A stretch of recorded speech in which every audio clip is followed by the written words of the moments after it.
Flex your business with an American Express Business Gold Card. You'll earn 4 times membership rewards points on your top 2 eligible spending categories, like transit and electronics, each month, on up to $150K in combined purchases per year.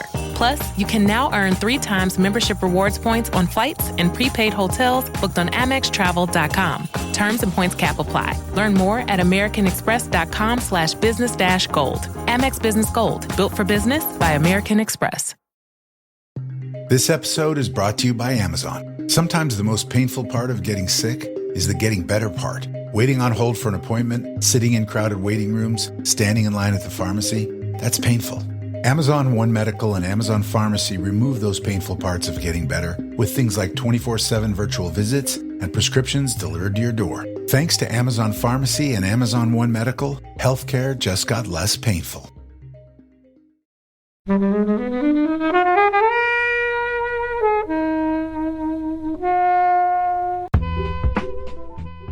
It's unparalleled, I think. Yeah, the music is wonderful. I used to have We Are Sex with Bomb as my alarm when I was at uni. Everything about the visuals and the sound and the way that's edited is just beautiful. And like I was saying in my intro, I can't really think of anyone that's done anything similar since. And there's so many wonderful songs in it. And I think we'll probably talk about the cast a little bit more, but Brie Larson singing Black Sheep by Metric is just amazing. And yeah, it's just wonderful. It's just great to look at. And I could just look at it all day. I could just watch it all the time. Hello, film fans. Joining us remotely via the wonders of the internet, we have Faye. Hello. Rachel. Hi. And as always, Kobe. Hello. And we're here to review Scott Pilgrim.Vs the World. Thank you as always to the mighty people for the mighty, mighty tunes. And thanks to Ben from Rockwood Audio for his awesome editing skills. Please do remember to write a review and rate us on Apple Podcasts and anywhere you can do where you listen to the podcast, because it really does help us. And you can join in the conversation with us on Twitter at Flixwatcher Pod and on Instagram at Flixwatcher.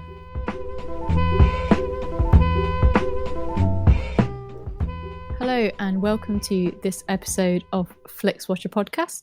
Joining us today we have Faye and Rachel.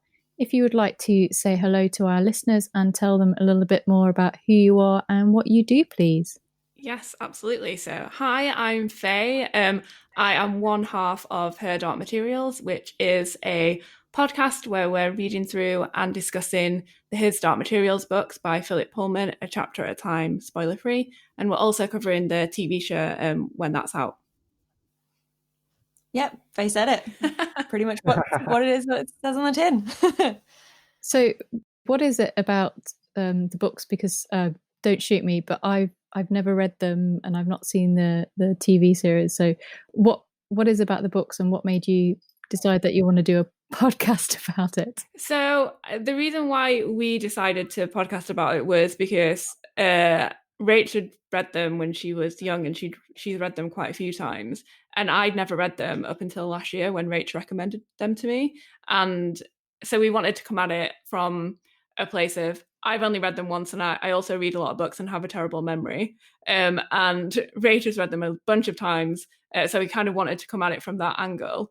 But I think in terms of the books themselves, the reason why I liked them so much and would recommend them is because they are about a strong female character, teenage girl who like defies the odds and has this big prophecy thrust upon her. And yeah, she's just really strong and quite sassy. And I would recommend them, but I will let Rach talk a little bit more about them because she has a longer history of with them than I do. Yeah, I guess for me, the thing that hooks you in is everybody gets a talking animal as a best friend / like part of their soul that lives on the outside.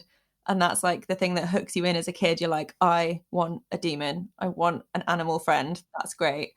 And the thing that keeps you going is like the characters are so great, and it starts to span across so many worlds and picks up so many themes and it kind of grows with the reader, and it does get quite dark, and it picks up quite a lot of quite dark themes that are really interesting to explore. And every read you get through, if you read it when you're the same age as the protagonist, you'll get like a really fun adventure story. But if you read it as a grown-up, you get quite a lot of philosophy kind of things weaving through it, which is really interesting. And there's just so much to unpick. It's great.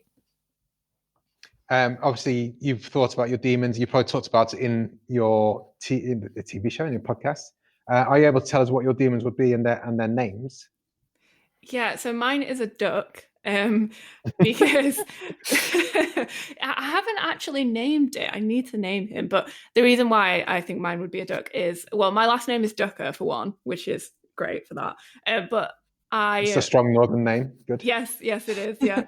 And I love being near the water, and I love swimming, and I just love the general feeling that you get when you're near like any kind of body of water. But I wanted it to be a duck because they're on land as well. So yeah, like in and the they books, fly. And they fly. Yeah, like in the books, if your demon is some kind of like aquatic animal, then you have to be near the water because you can only be a certain amount of distance away from your demon. So having it as a duck, I've kind of got the best of both worlds there. So that's kind of why I think mine will be a duck. And you love bread. And I love bread. Of course I do. And what's your demon, Rachel? Again, I don't really know what his name is, but he's definitely just a really fat house cat. As a cat obsessed child. So, and it just, the idea of having like this sassy fat house cat that can live with me, and kind of, I think they display parts of your personality. So kind of being quite solitary and liking your own space. But at the same time, occasionally desperately needing a lot of attention, just like a house cat. That's very much it kind of describes me quite well. And you've actually got your demons are on your kind of your logo for the Her Dark Materials, aren't they? Yes, they are. Yes. That Rach drew for us. Okay, so we are talking today about Scott Pilgrim.Vs the World. It was your choice, Faye. It was, yeah. Can you tell us why you chose it and give us a synopsis in 1 minute or less? I can. So the reason why I chose it is because it's one of my favourite films in the world. When it came on Netflix in October and we were speaking to you guys about coming on the podcast, I remember saying to Rach, I was like, oh my God, I really hope that nobody's done Scott Pilgrim yet because I really want to talk about it. Yeah, I really love it. When it came out in the cinema on release day, I saw it twice in one day.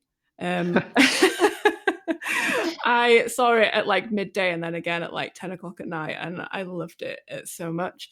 And I've rewatched it many times since then. And it's hard to like pinpoint the reason. I think it's because it's so unique. I don't think I've seen a film since then that has kind of even had so much of a Scott Pilgrim vibe.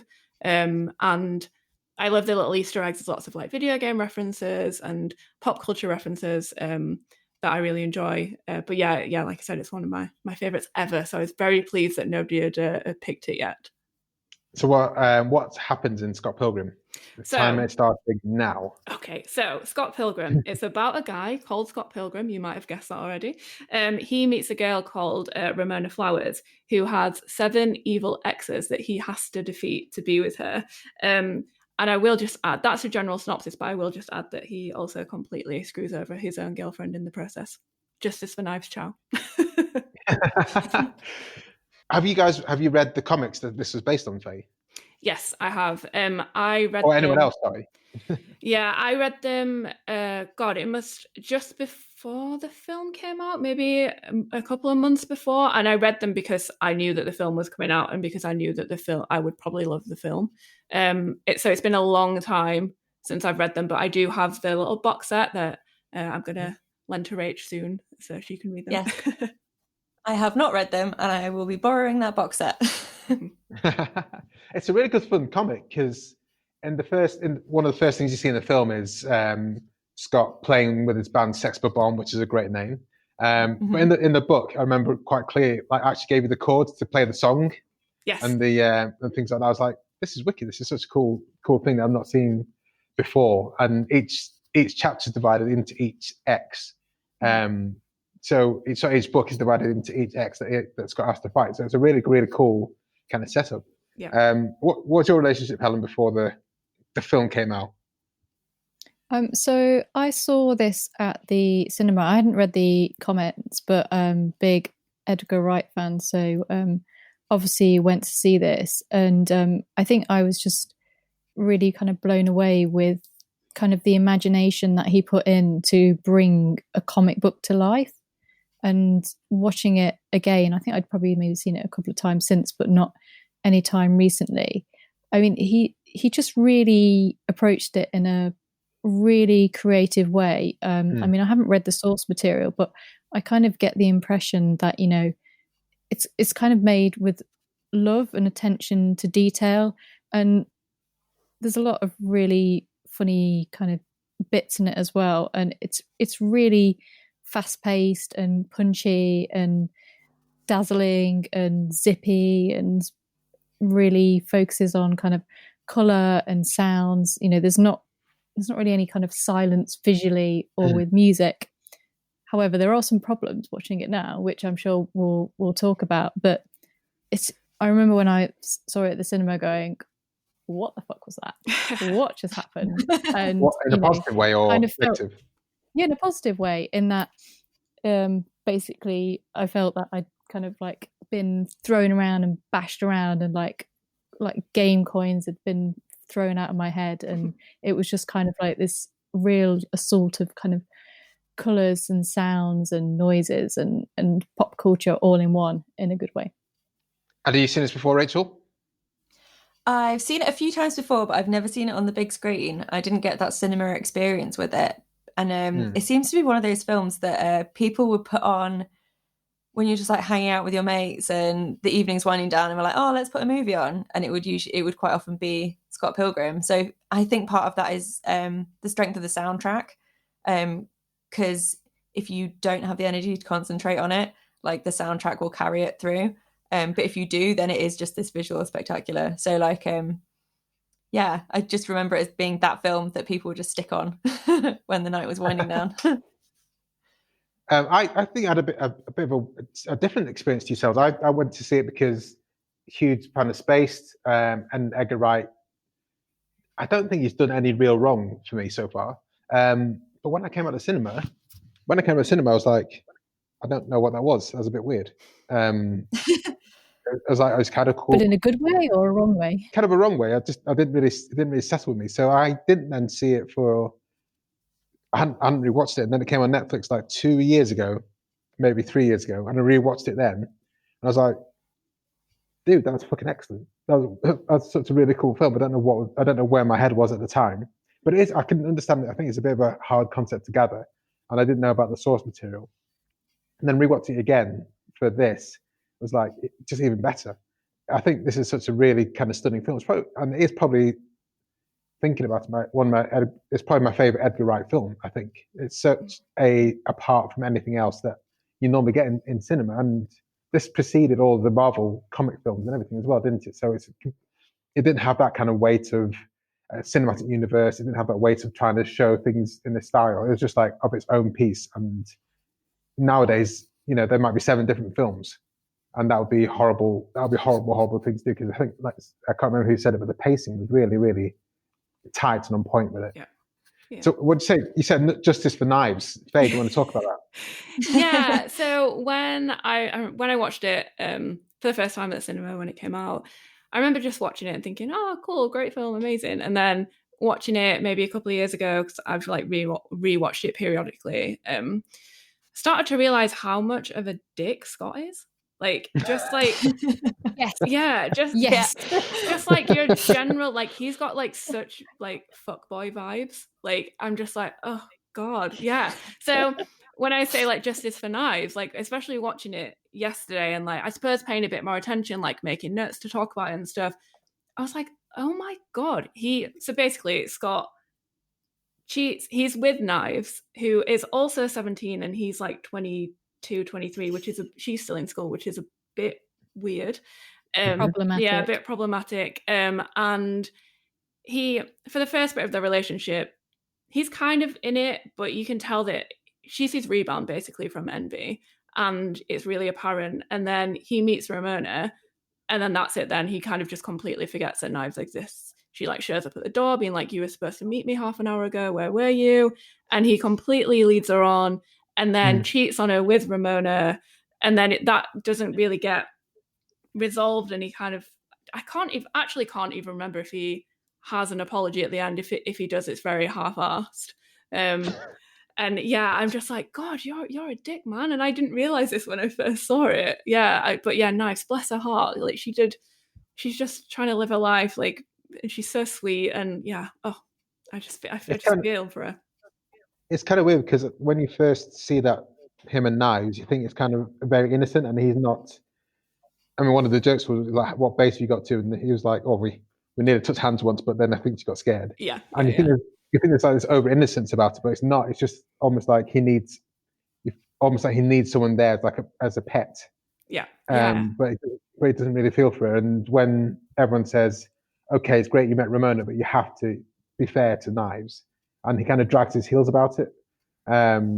So yeah, I can see that there was the kind of Ross from Friends kind of dickish, like, dude, stop doing that, don't do that. Yeah, absolutely.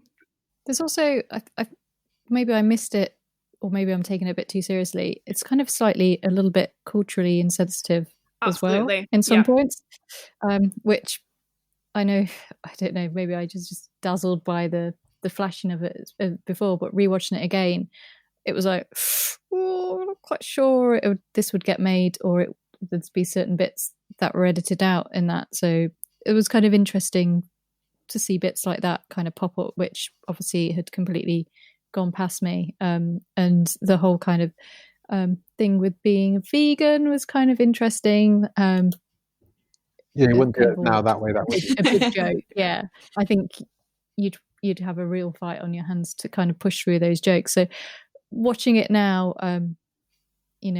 10 years on, it's a little bit of a different experience for me, I think. It definitely has some 2010 sensibilities. You can tell that we're 10 years away from a lot of the jokes that were scripted, especially a lot of the cultural jokes, especially in some of the end scenes and some of the fight scenes. There are some quips made that would not be made today. One of the things I loved about it, and I had completely forgotten the first time rewatching it, the second time viewing it, was the 7. He always says your 7 ex-boyfriends, and she always corrects into evil exes, and she has the obviously, I don't know what they called it, almost like a dalliance. She kind of passes it off like, I had a phase. But what did you guys make of that kind of emphasis? It's exes, not just evil ex-boyfriends. I like that. Rach and I were talking about this yesterday, actually. I do obviously really like that. I like that she had an ex-girlfriend, and that there's an emphasis on there being exes and not ex-boyfriends. But I think they could have handled the relationship between her, Ramona, and I can't remember, Roxy. Thank you, Rach. And Roxy a little bit better, because it was just a phase thing. I think that could have been handled a little bit better. I don't think we really, if we're going to put or we're going to hint at a lesbian relationship on screen, it shouldn't be paired with it was just a phase. So I think maybe if they did it today, maybe they would have realized that and changed it. But yeah, I like that it's not just ex-boyfriends, but the way that they handled it didn't sit wonderfully with me. I think they could have done it better.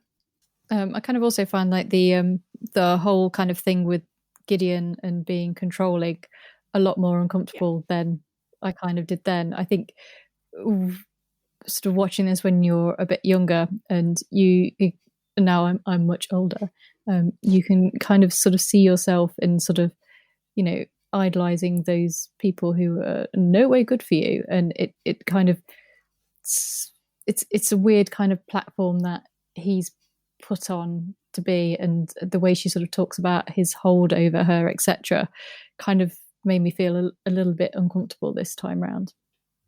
Yeah, same. Yeah. Which of the one of the things that kind of annoyed me a bit was that, and actually on the flip side I thought it was quite cool, is that when some of the exes were literally someone that Ramona had been with for maybe a week or so, like in high school. But I like this kind of legal exes, and so I kind of like the way that you have the kind of your first kiss at school in the playground, and suddenly they're your boyfriend, girlfriend, whatever you choose to call them. But then it was kind of weird. I felt that particularly I think it was the first guy, was such a big part. He was the first evil ex that Scott had to fight in such a. I know, am I making sense? It seemed like a tenuous link for the plot story, for the storyline of it. I think for some of the exes. Helen, I think it's kind of one of those things though, because obviously I think the whole thing about Ramona is that whoever she kind of dates, she has just kind of this like massive effect on them that their lives are never quite the same afterwards. So the reason like the first guy she dated for like a week or so is in there is because she's just kind of like this amazing person that whoever goes out with her will never forget her, and they just like leave a huge mark on her. So I think that's kind of like it. It's a similar thing in 500 Days of Summer, where they do the introduction where basically when she quotes from the Arab Strap album, the sales of it go up, and when she's doing the ice cream, it's that kind of that weird male presentation of what makes a woman appealing kind of thing. Yeah. So I think that's what the point of having the first boyfriend who only went out with her for a week and now he's devastated and is holding on to that moment is for me. Well, let's talk about the music and like the big stuff that everyone's kind of taken away. The t-shirts. After watching it for the second time, I was like, I need to up my t-shirt game. Yeah. There's a lot of the visuals are great, the sound's great, the fights are fun with the evil exes. And in fact, the thing that perhaps most annoyed me with the fight with Scott and Roxy was that for some reason he wasn't allowed to hit her. I think just like why not? Why couldn't Roxy take him down and have a proper fight? But yeah, I think everything else from the start again. Going, We Are Sex Bomb and his ex-girlfriend at high school on the drums, always having that kind of intro, and then suddenly going into a really stylized song or stylized bit of action. I thought it was just like breathtaking. Yeah, the music is wonderful. I used to have We Are Sex Bomb as my alarm when I was at uni. So that used to wake me up every day, which was quite the shock. But yeah, everything about the visuals and the sound and the way that's edited is just beautiful. And like I was saying in my intro, I can't really think of anyone that's done anything similar since. And there's so many wonderful songs in it, and I think we'll probably talk about the cast a little bit more, but Brie Larson singing Black Sheep by Metric is just amazing. And yeah, it's just wonderful. It's just great to look at, and I could just look at it all day. I could just watch it all the time. So are these songs, are they covers, some of them, and they've been sang by, explain what you mean by the soundtrack? So I think, I used to know this off the top of my head, but I think the songs were written specifically for the film. I'm not sure about Black Sheep by Metric, but Sex Bomb, the songs for the band, were written by somebody for the film, and I think it's quite potentially a famous person. I might have to look it up. Yeah, so it's Nigel Godrich, who's most famously known for genius producer Radiohead. Yes. So the music is him. So that clearly comes through. I mean, he's amazing, and definitely like the songs are something that hasn't aged at all with it. I think. No, I think a lot of the times I was thinking this is like almost 8 or so music videos put together, because the music was always there in the background. What I loved, I really, really loved that when they went to the Battle of the Bands and they were facing off against the DJs. Mm-hmm. So it was them, Sex Bomb versus DJs, and each time they turned into like a big computer game fight with one of them having like a kaiju almost. It looked like a kaiju fight in 3D graphic styling. And I was like, I can't remember that being in the comics, but I've only read them once. But I was just like, that looks just amazing. Mm-hmm. Just looks absolutely brilliant. Yeah, I don't know. I was just blown away again by seeing that on the screen. And I think the kind of thing that will bring me back to watching it again and again, because it's unparalleled. I think that representation on the film. Mm-hmm. I would agree. I think something about the way they've drawn from video games and a lot of the comic stylings of it, as in styled like a comic, not comedic stylings.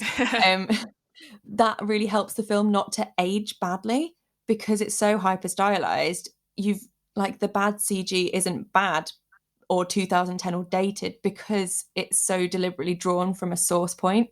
And I really love that about it, because bad CG can ruin a film, and this has been done in such a way that it can't age badly, particularly. Well, we talked about it before. Let's go to the cast, guys. Wow. Chris Evans. Brie Larson, so many people.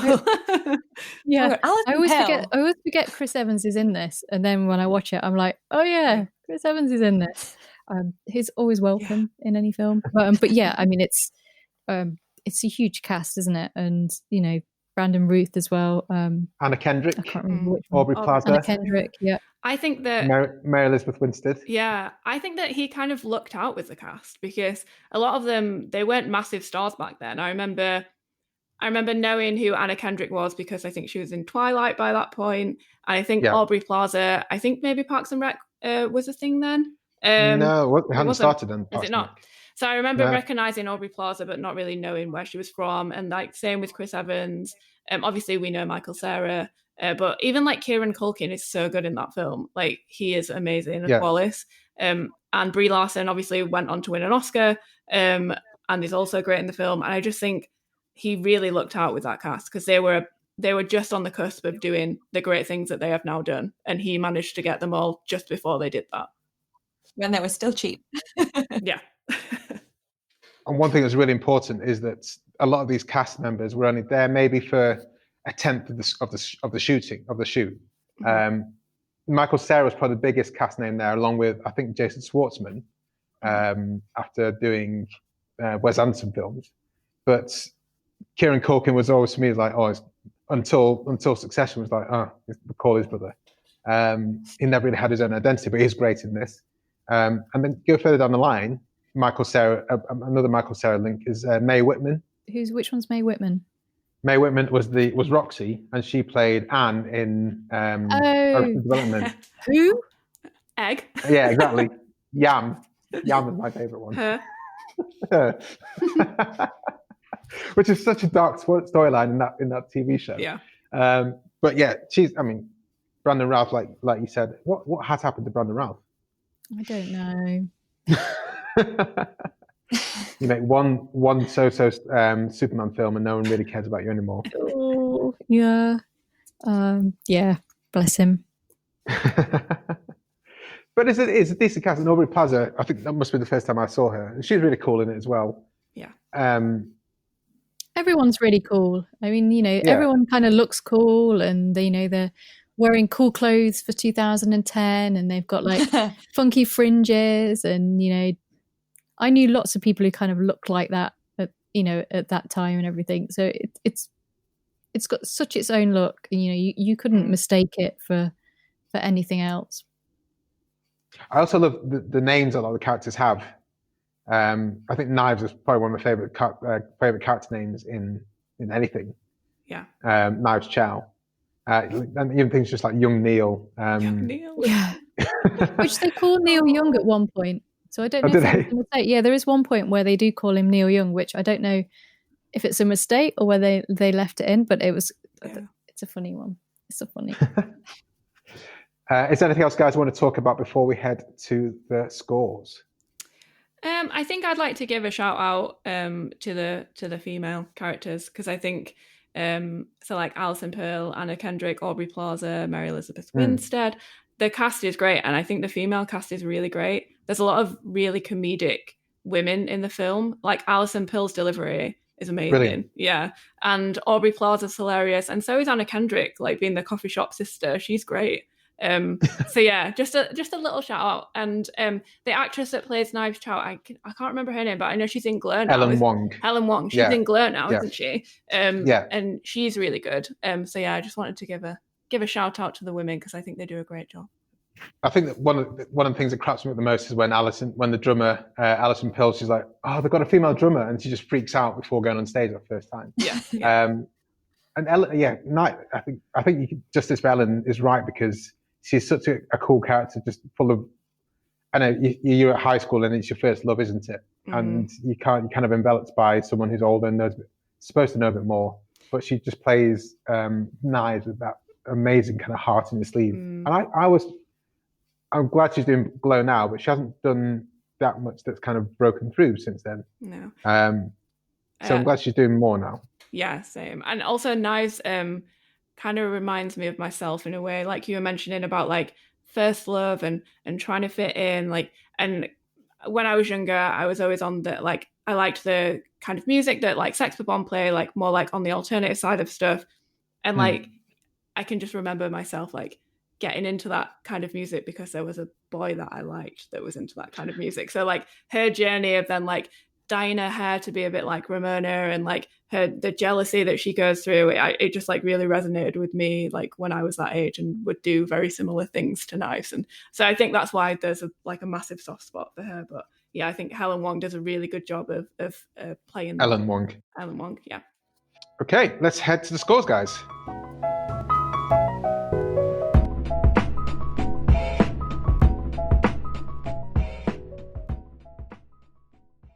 I'm Sam Clements, host of the 90 Minutes or Less Film Festival, another podcast in the Stripped Media family, a podcast that celebrates movies under 90 minutes long. Each episode, I'm joined by a special guest who selects a movie to join our prestigious lineup. Past guests have come from the worlds of film, television, music, food, comedy, and podcasting. Search for us now on the app you're currently listening to this podcast, or join us at 90minfilmfest.com.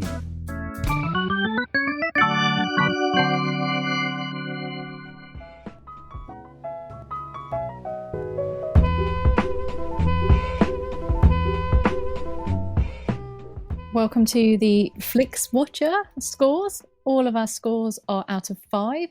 You may have decimal places if you wish, and we will start with you, Faye, please, with your recommendability. This is a tough one for me because it's one of my favourite films. I want to recommend it to everyone, but I don't know. I think there's a specific group of people that would like this film and then a specific group of people that maybe wouldn't. I don't think it's for everyone. I think that maybe it's not for massively the mainstream. I think it's kind of better if you're like maybe into comic books and music and stuff, because like you mentioned, Kirby, when you watched it and you came out of the cinema for the first time and you were like, what was that? I kind of feel that was the vibe I got from quite a lot of people when they saw it for the first time. So I would maybe give it a 2.7 for recommendability. Sorry, carry on. I mean, it's your score. I know. Controversial. 2.7. Rachel. I'm going to be a little bit more generous than that. Just for the pure thing of whilst it is very weird, it's also an experience. So even if I was recommending it to someone that I wasn't sure if they'd like be super into it for the comic book vibes or even for the music, it's just such a visual attack, kind of. And then the sense of humour there is really lovely when it does hit the right spots and isn't a little bit outdated. So I'd probably give it like a 3.5. Okay, yeah. Helen. So had I not rewatched this for the pod, I probably would have given it a lot higher, because my memory of this was it just being like this really flashy, exciting, funny, crazy, like comic adaptation, which it still is. But watching it this time round, Scott Pilgrim is such a tool, and I find it really hard to remove myself from that now. I don't know if it's watching it when I'm a bit older. I definitely think that this film is kind of really perfect for anyone who's kind of over the age of about 14 to maybe about 23, maybe. I think that's where you're going to get the most out of it. So that's quite a specific age group.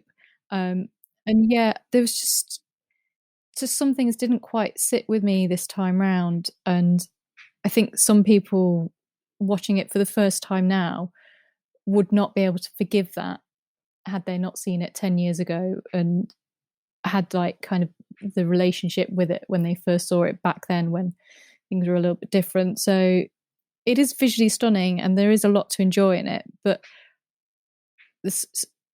I'm not quite comfortable with a lot of it, so I'm going to go for a 3.7 on that one. Out of interest, what do you think you would have scored it if you had to come into this recording blind, based on your last? Probably like a 4.5.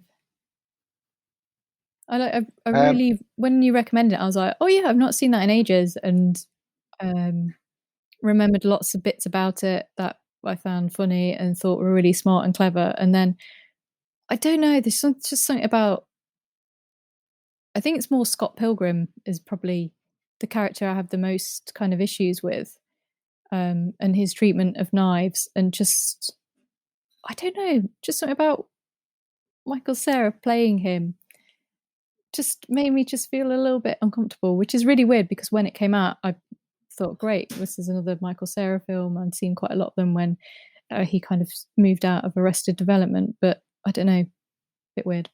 Yeah, not seen Michael Cera for a while, actually. Maybe the Arrested Development continuing series on Netflix has just put him in lower and lower stead. I'm still gonna go quite high in this because I was going to lean into the repeat viewing score. I would recommend it a lot to a lot of people, but I think it'll be hard asked to some people. But I think I would say, yeah, watch it, and it's going to be a bit odd, maybe in places, it's going to be a bit flashy. Just stick with it, because I think there's a lot of incidental laughs and there's a lot of incidental bits which just kind of pull you along in a way that I've not seen in film before, and since. It's almost like a spoof in some ways of a lot of different things, but also not too airplane-y or scary movie-ish. So it's just, for me, it does strike a really nice balance of enjoyment and kind of storytelling and visually wise and with sound. So I'm going to go for 4.45. Repeat viewing score, Faye. 5. Like I mentioned earlier, I could watch it every day. Like, I think every time I've watched it, I've found something new in it, because it is such a like visual and sonic explosion. I think there's different things that you can pick out every time and delve a bit deeper into, and lots of Easter eggs, like we mentioned, like video games, lots of references to The Legend of Zelda and Street Fighter and things like that. So yeah, 5, absolutely. Rachel? I'm probably going to go with like a 4, I think, because this view through, viewing it a little bit more critically, there was just a few more things that kind of took away from that 5 for me. Like some of the jokes that just didn't sit well, that I thought, I don't necessarily want to sit through that joke again, with some of it. So that just knocked it off of the top spot for me. So yeah, I think a 4. Yeah, there was a few jokes made in relation to Knives being Asian, wasn't it? And like being culturally insensitive, really, wasn't it? Yeah. And it's like, why have you said it that way? Yeah, the moment Matthew Patel's number starts and he starts singing, and they've decided, I don't think it's a thing in the comics that it's a very Bollywood moment, but and they give him some really unusual dance moves to do that just kind of put an edge on it that's like, ooh, this feels a little bit culturally off. It's like it's a moment that's not struck the right beat for me. I didn't take offense. I didn't see that as a necessarily bad thing, because I think especially that time, I had Slumdog Millionaire coming at that point, and there's a lot of kind of big kind of banger songs that were kind of doing quite well in the charts randomly, which is great at the time. I think that when Helen said it earlier, I was struggling to think of what did kind of make me go, why have you said it like that? But there was one point where he said, in your culture, would you be allowed to date outside your culture? Yeah, dating outside your race, I think was a outside your race. Yeah, which I was like, that's such a weird way of saying, well, a weird phrase to put in there. Yeah, there's a lot. Yeah. There's quite a few bits like that, isn't there? And somebody makes a Chinese food pun that was not cool. Yeah. Yeah. Sorry, Helen. Your repeat viewing score. Yeah. So I'm also going to give it a 4. I think this is the kind of film that rewards you on multiple watches. And there's no way that if you watch it for the first time, you're going to be able to absorb everything, because it does kind of like come at you, pow, pow, pow, pow, pow. So yeah, it's definitely a rewarding watch for multiple views. Yeah, I'm going to go for 4.8 here, because as I said, the first time I watched it, I didn't really get it. And it's maybe only my inquisitive nature and just scrolling through Netflix where I thought, well, let's give it a go. And super enjoyed it the second time, really enjoyed it this other time, and I think I will continue to rewatch it. So yeah, did I give a score? 4.7. 4.8. I can't remember my own score. I need to remember what I'm saying before I go into a random monologue. Faye, small screen score. I am going to give this one a 3.1, I think, because seeing it at the cinema, obviously the things that we've mentioned, the visuals, the sound, amazing on a big screen. When I watched it on the TV for this and in other times, I don't think you lose out on much, but I would imagine if you're watching it on a bit of a smaller TV or a smaller screen like a laptop or, God forbid, a phone, you might miss out on some of the like boxes that pop up. Like, so I'm thinking in particular of when we see Wallace and Scott's apartment for the first time, and it comes up with all the little boxes that says who owns what in the apartment. And I think you might miss that if you're watching on a super small screen. Yeah, totally. Rachel. Because I sadly did not get to see it in the cinema, I think I did miss out on some of the stuff. I'm fortunate enough that our TV screen is a decent size, so I still got the joy of like reading those little boxes. But I do think it would be a real treat to see it in the cinema. So I think my small screen score would probably be a 3.8. Helen. Yeah, I mean, I'm going to give it a 4. I enjoyed seeing it at the cinema. I think it was the sound was really good to have it, that really kind of loud sound. And like you mentioned, Faye, about there's at some points where there's just so much on the screen that it kind of needs to be big because there's so much on there. So that is kind of nice. But since I've only watched it in the cinema once, and I have seen it a few times on a TV screen, and that was kind of fine as well. So the Prince Charles and place like that, I'm pretty sure must do reruns of that. So if you can see it there, that's cool. But if not, then TV size is good as well. I'm going to say 2.5. After re-watching it again a few times, I really do want to watch this on the big screen again to just try and see what I was missing. Because again, we talked about the music, the visuals, and the phonetic nature. And I think if you watched it at the Prince Charles with people who loved it as well, I think you get a really different experience out of it just watching it. I think I've never seen this by myself. And I think this is something that does reward seeing with people who are in the know of it and know what's coming up. So 2.5. Engagement score. Faye. I am going to give this a 4.5 for the pure fact that if I have got this film on, I'm not turning it off. I think it's one of those that I would, even though I've seen it a million times, I think I would still probably even pause it. Like if I went to the toilet, I went to make a drink. It's like, it's a commitment for me when I put this on. I know that for the next 2 hours, I'm going to be watching it and that's it. So yeah, 4. Oh, did I say 4.5? 4.5. 4.5. I'm going to go 4.5, yeah. Rachel. I think I'd probably go for a 4.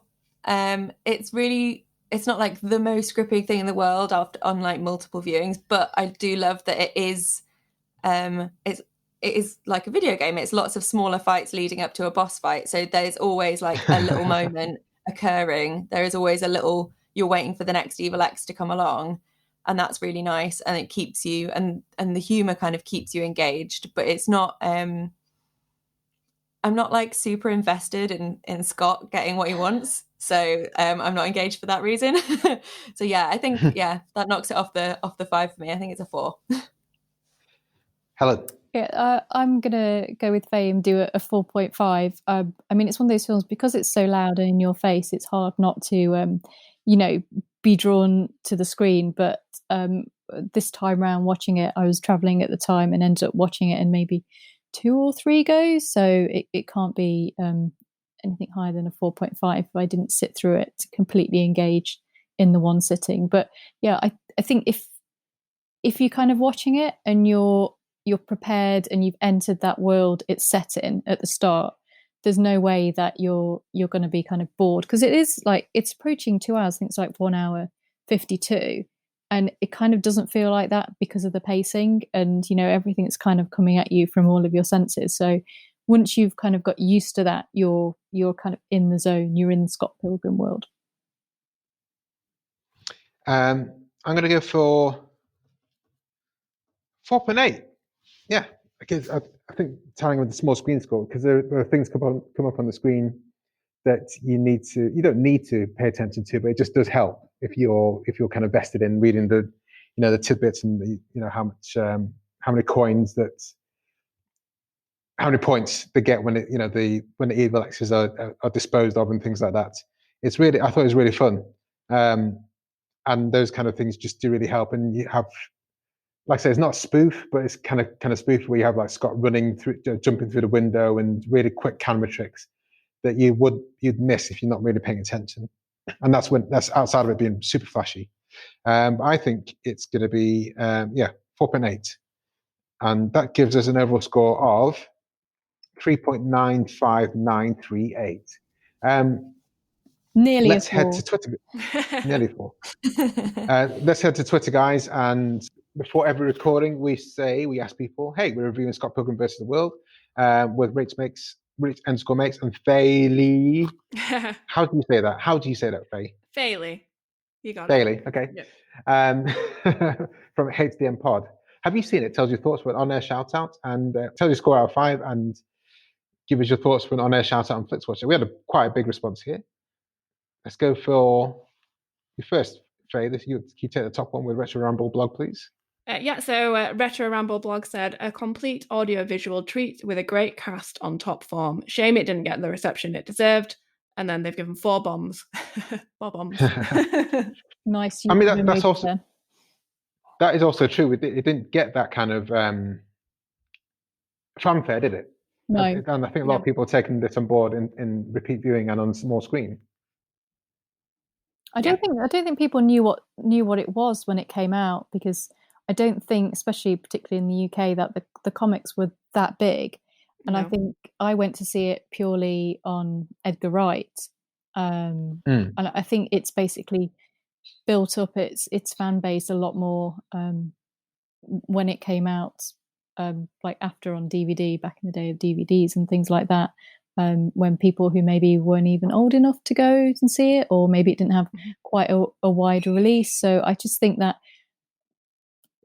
people, and also I don't think the studio quite knew how to market it as well, because it's kind of a geeky film, and it was before, obviously, Marvel and, comic now is like major money. So I just think it was a little bit of an odd one in that they didn't really know what to do with it. And I think one of the things that had me was that Edgar Wright, compared to how he is now, you'd be like, okay, yeah, this is an Edgar Wright film. But for me, it was very much it was a bit weird that it wasn't with Simon Pegg and Nick Frost and doing a spaced or Cornetto trilogy kind of thing. So maybe that's what kind of put me on a bit of a different edge. It's also it's not very British as well, which is what we'd kind of had from Edgar Wright, particularly with Space and with his films. So for an English audience going there expecting that kind of thing, I think a lot of people were offended even by it, and just like were not happy that he'd made this kind of American pop culture, comic film. It was strange times back in 2010, before viruses and things like that. Different times, man. Who's next?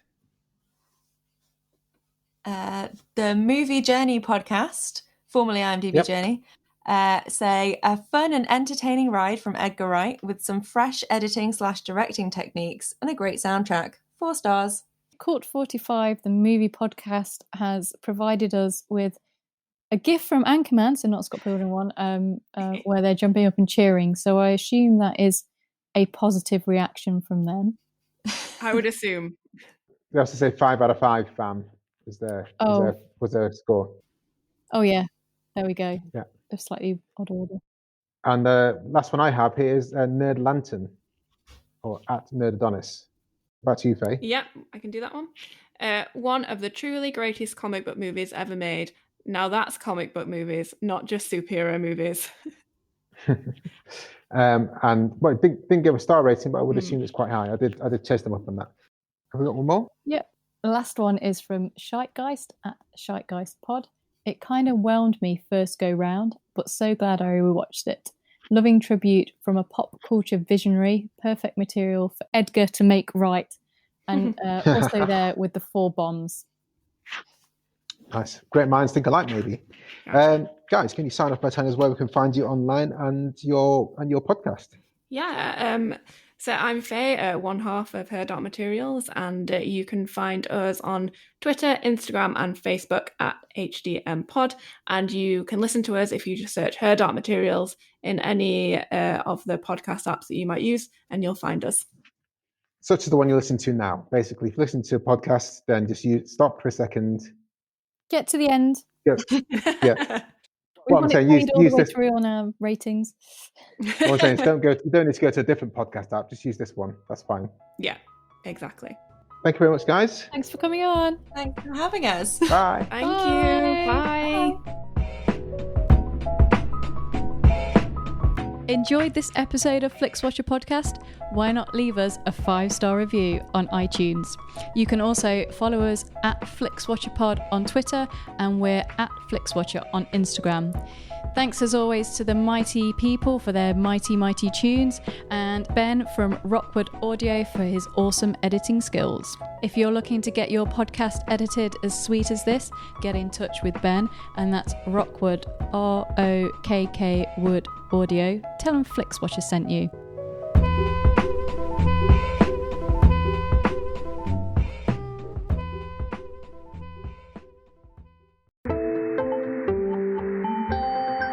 You just heard a Stripped Media production.